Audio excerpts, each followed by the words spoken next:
Sa akin po, TMJ.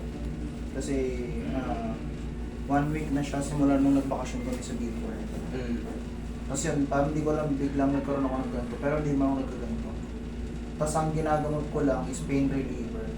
Pero every morning siyang masakit. Literal na every morning. Literal na every morning masakit. Wala akong maalala, hindi ka naman nasampal or na ano. Hindi, as in wala. As in wala. Wala. Baka yung helmet mo may pit. Hindi rin. Bago lang din ako magmotor. Okay, very good. Okay. Sige nga nga. Hindi mo mainga nga na maayos. Kaya pala Masakit po. nakalak yan, idol. Once na ang nga nyo, mantalan dati, na tayo. Ibig sabihin yan, dito, naglalak yan dito sa tinatawag nating mandible at condyle. Diyan, naglalak yan. Kailangan yan, malalaman nyo ng pag-ayos yung nga Ito, baga nabibilan siya. Pero masakit din pag ginano. Yun ang aalisin natin. Wag mo na, ako na. Hindi lang, hugasan ko lang yung kamay ko. Yung iba kasi gusto pa akong magano eh. Yung iba gusto pa akong mag-gloves. Isang ganun yung ano ko rin. Ito po, ano to, alcohol yan. Nagsasanitize po ako ng kamay. Gusto ko lang hindi po ako sanay na, pawis na pawis yung kamay ko pag nag-ano ko. Alam niyo yung mga nagka-gloves, tanungin niyo sila. Kung anong ako dati na ako nag-gloves sa Saudi, nag-gloves ako dati. Pawis na pawis yung kamay ko. Tapos, pag naka-gloves ka, pag nalagyan ng oil, sobrang dulas, para kang may condom sa daliri, sa kamay. Hindi mo mahawakan yung tao, dulas. Hindi ako komportable. Kaya ang ginagawa ko, every patient, nililinis ko talaga yung kamay ko bago ko ihawak sa tao. Nakikita naman yan ng mga tao dito. Eto, kaya nga galon-galon yung ano namin eh. Yung alcohol. Hindi. Hayaan nyo na po kung komportable po ako sa sa tissue lang. Tissue lang po ako, ayoko nung ano. Kasi gusto nila, yung ibang gusto entitled sila kagad eh. Kumbaga, pinipilit nila na, ka, for proper ride. Hindi po talaga ako hindi po talaga ako sanay doon. Kung wag po na lang po kayo pumunta dito kung ayaw yung nahawaan ko ng tissue. Wala, tissue talaga ako.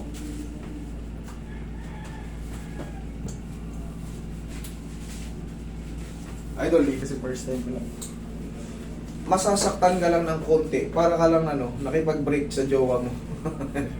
Joke lang. Hindi, konti lang to.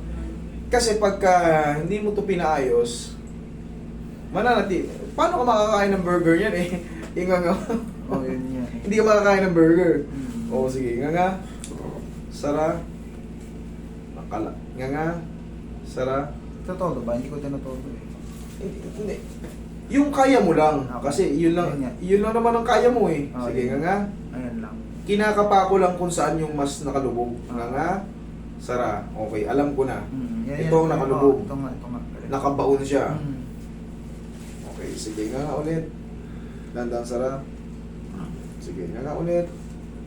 Dandan Sara. O, sige nga ulit. Habang habang tumatagal yan, lumalaking bibig mo. Sige, higa ka rito.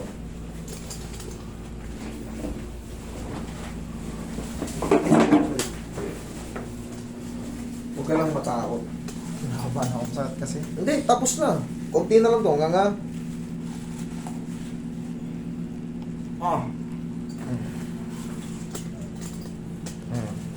Sige. Upo ka ulit.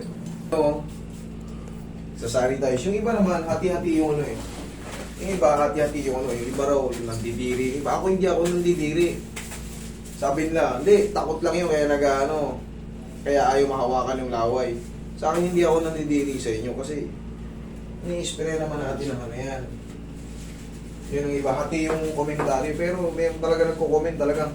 Gusto talaga, sundin ko na kagad siya eh. Dito ako komportable eh. Sige, nga. Sara, ayan na. Medyo lumalaki-laki na. Sige, nga malaki. Pansin mo, ang laki na. Sige, nga last na to. Pang. Okay? Ang mangyayari dyan, mag-take ka lang ng coffee. Pag uwi mo sa bahay, may pain pa yan, pero hindi na sobrang sakit. Mas bearable mo na siya. Tapos, tingnan mo yung difference. Kanina, oh. O yan, nakikita nyo na yung mga ngipin niya ngayon, oh. Yan ang tama. Kasi, hindi tayo makakain ng mga... Pag kumutsara ka na, may laman yun. Malamang dudurugin mo pa bago. Tapos, idol, pag hihikab tayo, tandaan na natin ganito. Malamang sa hikab yan. Kasi nagising ka na lang ng isang umaga, masakit na. Ganun ka. Okay, lakay mo pa. Yan ang tamang paghikab, ha? Ganon. Tapos, wait lang. Pusing mo lang. Pero hindi ko na ipapasok yung kamay ko sa akin. Mag-copy ka. Ano hindi. Ganito pala. Kung ano yung gusto mo, coffee, gatas, Milo. Iti-take mo yan, no? Nang mainit-init pa. Okay? Tapos mga ilang araw, okay na to. Narinig mo kanina lumagotok? Oo nga. Yun ang hinahanap natin. Yun nga. Tandaan nyo, pag lumagotok at lumaki ang bunganga at hindi sumakit, bumalik na yung joint niya. Pero pag yan, lumagotok, master, para kung lalong sumakit parang nahilo pa ako sa ginawa mo. Pag ganun, mali ako. Pero pag yan, nangangana niya, at konti na lang, wala na, dire-diretso yan. Kailangan na lang i-compress. Ang ibig ko sabihin, kung ang gusto niya, coffee, Milo, gatas, o tsaa, mainit-init mo ititig, ganunin mo. I-stay mo muna yung init, yung kaya mo lang, ha? Yes. Kasi magkaiba yung hot compress dito sa loob. Kasi ngawit na ngawit ngayon eh. Siyempre, nakalihis eh. Ngayon pala na ibalik. May swelling yun sa loob. Yung pterygoid muscle natin, yung mga tendon natin, mga ligaments doon. May stress na yan. Oh. Okay? Yan. Oh. Tinakagana ka na. Thank you.